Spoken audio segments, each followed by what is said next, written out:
Week 4, Day 5. Morning Nourishment. Colossians 3:16.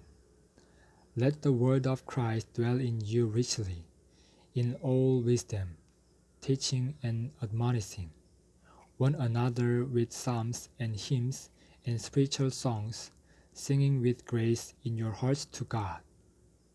John 6:63. It is the Spirit who gives life. The flesh profits nothing. The words which I have spoken to you are spirit and are life. A way to receive, experience, and enjoy Christ is to eat the word spoken by Christ as spirit and as life. Christ speaks the word is the spirit, and the spirit is life. Thus, the word, the spirit, and life are three in one. The speaker of the word is the processed triune God, and his speaking transmits the processed triune God into us in the form of the word. After entering into us, this word becomes the spirit, and the spirit is life.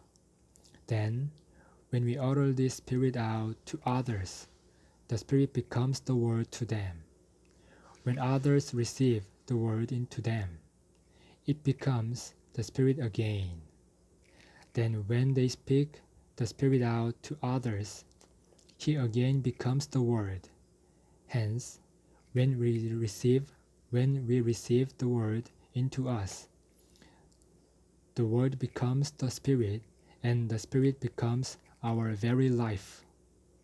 This is the transmission of the triune God into us as our life supply. First in the form of the word, then in the form of the spirit, and ultimately in the form of life. In this way, the triune God becomes our enjoyment. Today's reading. In Colossians 3:16, Paul says that the word of Christ should dwell in us, inhabit us. This implies that the word of Christ is living. In order for something to dwell in us or to inhabit us, it must be living. Paul's expression in this verse indicates that the word of Christ is very much like a living person. Paul almost personifies the word of Christ. He tells us to let this word inhabit us, as if it were a living person.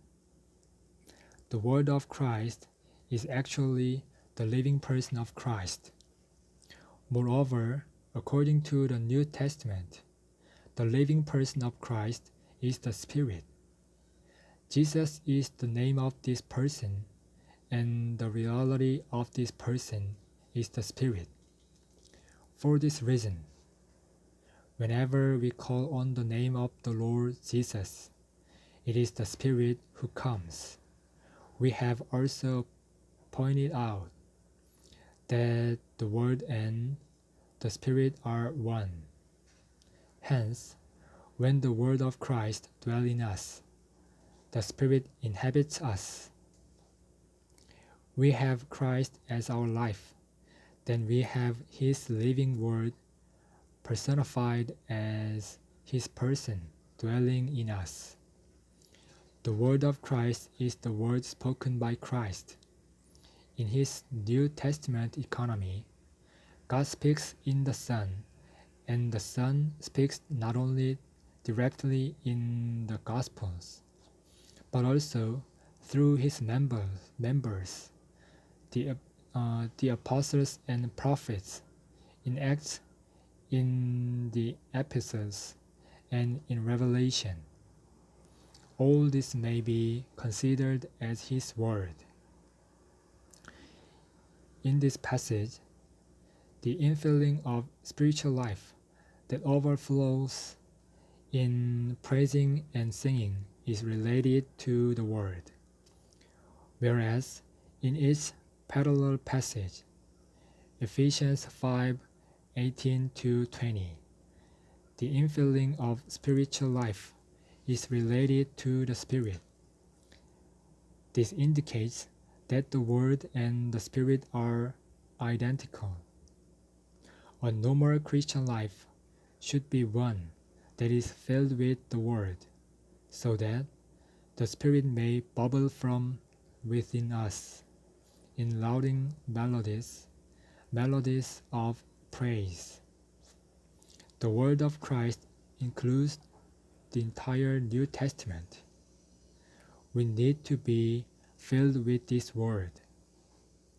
This means that we should allow the Word of Christ to dwell in us, to inhabit us, to make home in us. The Greek word rendered dwell literally means to be in a house, to inhabit. The word of the Lord must have adequate room within us so that it may operate and minister the riches of Christ into our inner being.